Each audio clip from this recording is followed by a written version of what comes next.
Now, right now, a group of East Texans are on a diplomatic mission to Poland to expand a sister city relationship.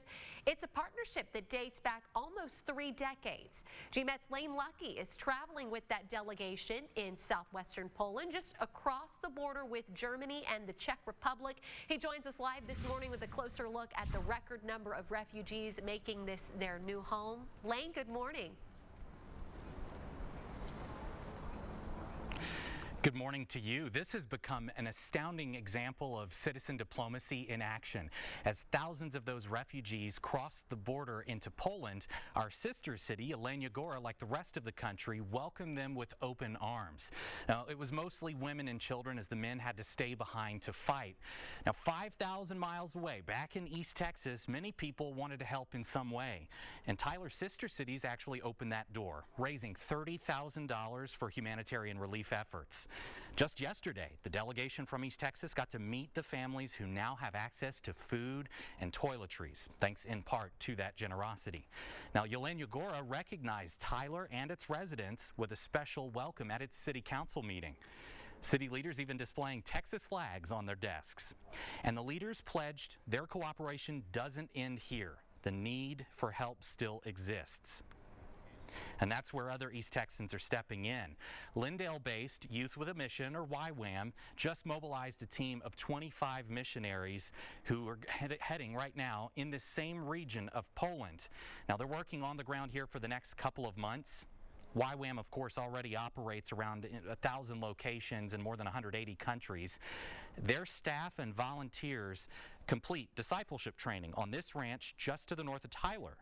Josh and Meg McClung just left there, and they're now here in Poland for the second time this year.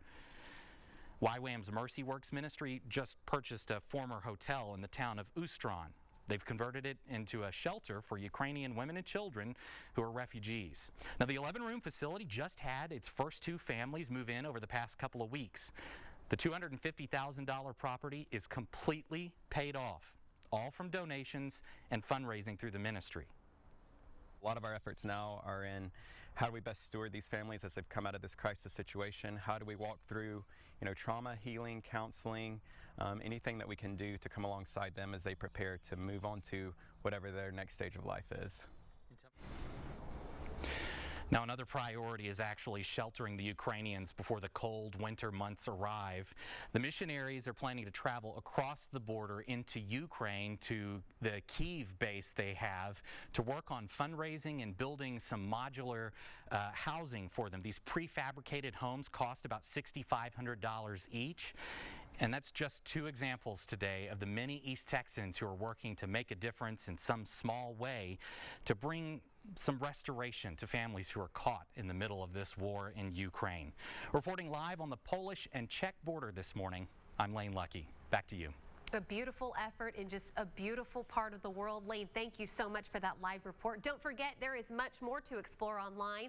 Just scan the QR code at the bottom of the screen to visit our In Focus section, or you can click on the community tab on KLTV.com and KTRE.com and look for the link to the In Focus page. You can follow updates, explore interactive content, and meet the East Texans with ties to Poland. So fascinating.